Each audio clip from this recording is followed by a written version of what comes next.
Amanah ini tidak ringan karena dunia dihadapkan dengan tantangan yang semakin kompleks. Dengan kerendahan hati, saya mohon dukungan seluruh jajaran Kementerian Keuangan untuk bekerja bersama saya.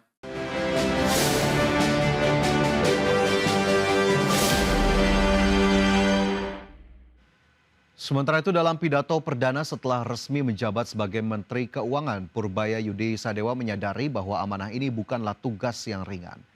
Purbaya menyoroti tantangan kompleks yang dihadapi dunia saat ini mulai dari isu geopolitik, teknologi hingga perubahan iklim.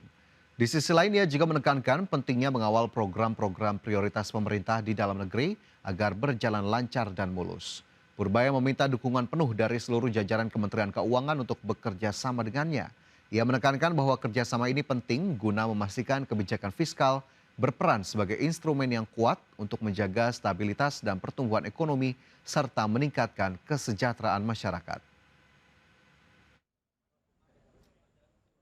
Amanah ini tidak ringan karena dunia dihadapkan dengan tantangan yang semakin kompleks, baik dari sisi geopolitik, teknologi, maupun perubahan iklim.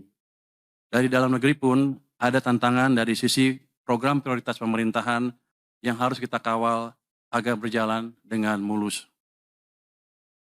Dengan kerendahan hati, saya mohon dukungan seluruh jajaran Kementerian Keuangan untuk bekerja bersama saya guna memastikan bahwa kebijakan fiskal tetap berperan sebagai instrumen yang kuat dalam menjaga stabilitas, mendorong pertumbuhan ekonomi, dan mewujudkan kesejahteraan bagi seluruh. Selanjutnya pemirsa, emiten emas dan perhiasan PT Harta Dinata Abadi Tbk atau emiten dengan kode saham HRTA terus melakukan ekspansi usaha di tanah air. Perseroan menargetkan pembukaan 100 toko dan 125 unit gadai hingga akhir tahun 2025. Dan untuk mendukung strategi tersebut, Perseroan menggelontorkan belanja modal sebesar 150 miliar rupiah. PT Harta Dinata Abadi Tbk, emiten berkode saham HRTA, menargetkan pembukaan 100 toko dan 125 unit gadai baru selama tahun 2025. Direktur Investor Relations HRTA, Tendra Krisnanda menyatakan, ekspansi ini akan menyasar 6 provinsi baru di luar Pulau Jawa. Hingga semester pertama 2025, HRTA telah berhasil membuka 93 toko dan 114 unit gadai baru. Menurut Tendra, lokasi pembukaan berada di Sumatera, Kalimantan, dan Sulawesi sebagai bagian dari proses ekspansi bertahap.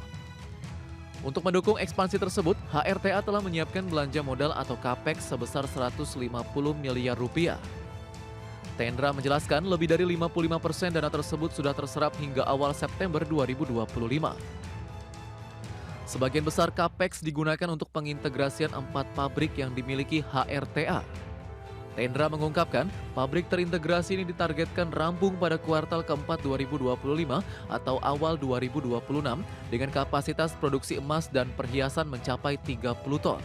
Di mana realisasi capex yang terserap itu juga masih inline, di mana realisasi capex dari Harta Dinata sendiri itu sudah terserap lebih dari 55%, di mana memang capex yang terbesar itu memang dialokasikan salah satunya secara overall itu adalah pembangunan pabrik yang terintegrasi. Ya memang kami targetkan itu bisa untuk semuanya selesai, itu di fourth quarter tahun 2025 ini. Kemudian untuk di daerah terkait dengan ekspansi, memang di Harta Dinata sendiri ini mulai memang melakukan ekspansi itu di luar dari Pulau Jawa. Di mana target penambahan dari untuk gerai itu memang tersebar dari untuk di Pulau Sumatera, Kalimantan, dan juga Sulawesi.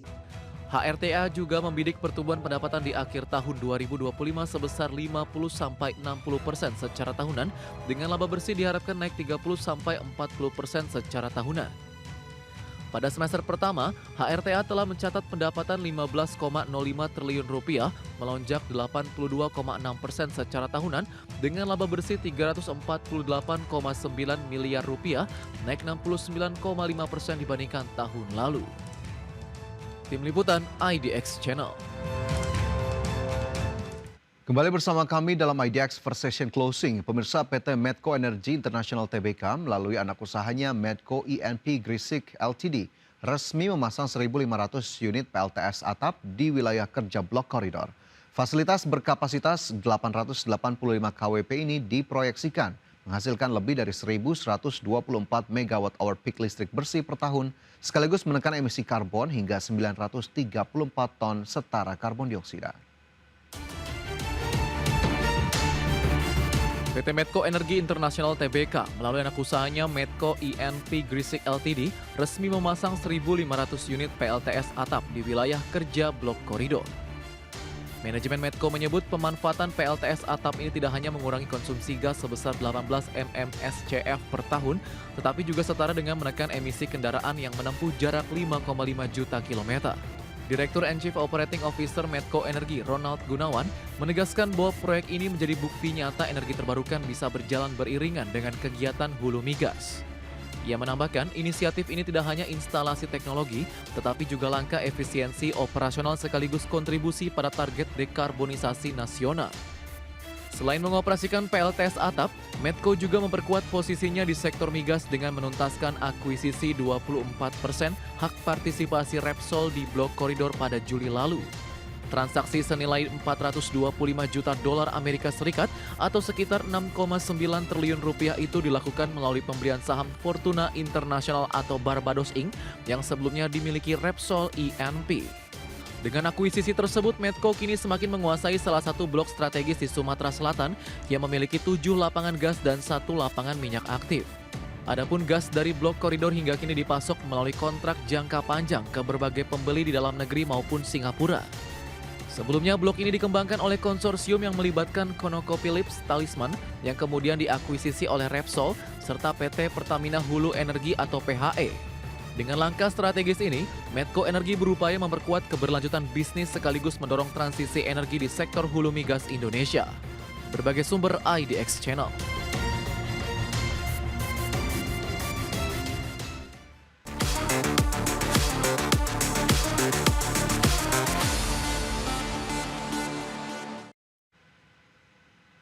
Pemirsa, perkembangan teknologi semakin memudahkan komunikasi antar bangsa. Kali ini hadir perangkat baru berupa earphone pintar dengan teknologi kecerdasan buatan untuk menerjemahkan bahasa secara instan. Produk tersebut adalah Time Kettle W4 Pro AI Interpreter Earbuds yang mampu menerjemahkan lebih dari 40 bahasa secara real time. Time Kettle resmi meluncurkan W4 Pro AI Interpreter Earbuds sebagai earphone canggih yang mampu menerjemahkan bahasa secara real time. Perangkat ini dirancang untuk membantu orang berkomunikasi tanpa batas bahasa. Dukungan teknologi AI memberikan akurasi dan kecepatan yang sangat tinggi dalam proses penerjemahan. Earbuds ini mendukung lebih dari 40 bahasa dan 93 dialek yang digunakan di berbagai negara.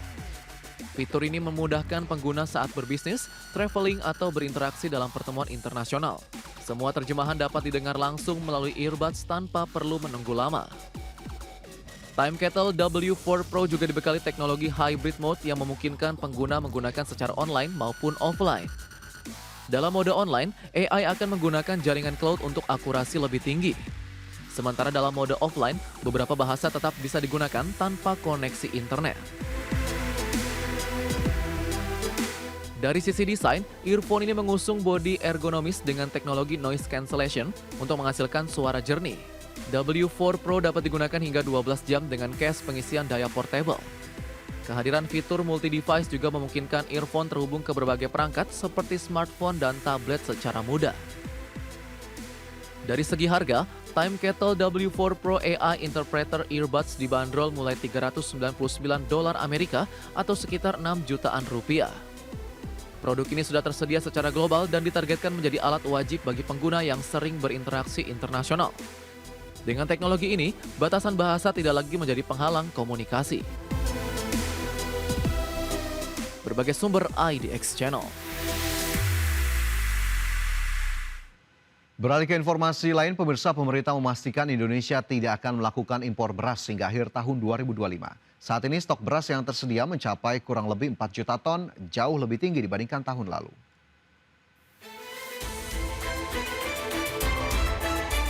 Pemerintah memastikan Indonesia tidak akan melakukan impor beras hingga akhir 2025.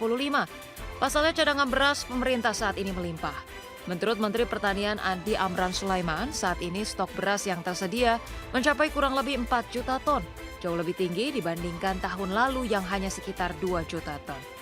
Selain itu, panen tahun ini diproyeksikan mampu menghasilkan 33 hingga 34 juta ton gabah. Peningkatan produksi tersebut tidak hanya menjamin ketersediaan pangan, tapi juga mendongkrak kesejahteraan petani.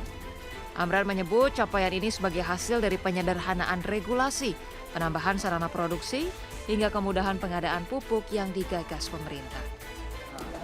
Produksi sesuai BPS kemarin yang diumumkan itu 31 juta ton sampai Oktober. Tahun lalu 27 juta ton. Jadi ada peningkatan 3 juta ton sampai Oktober. Tahun lalu produksi 1 tahun hanya 30 juta ton. Ini baru Oktober sudah mencapai 31 juta ton. Insya Allah minimal 33 atau 34 juta ton. Amran mengakui peningkatan produksi beras turut berdampak positif pada nilai tukar petani yang menjadi indikator kesejahteraan. Tahun ini nilai tukar petani tercatat naik signifikan hingga 123%. Hal itu menunjukkan adanya perbaikan bagi petani di tengah dinamika harga pangan. Jakarta, Tim Liputan IDX Channel.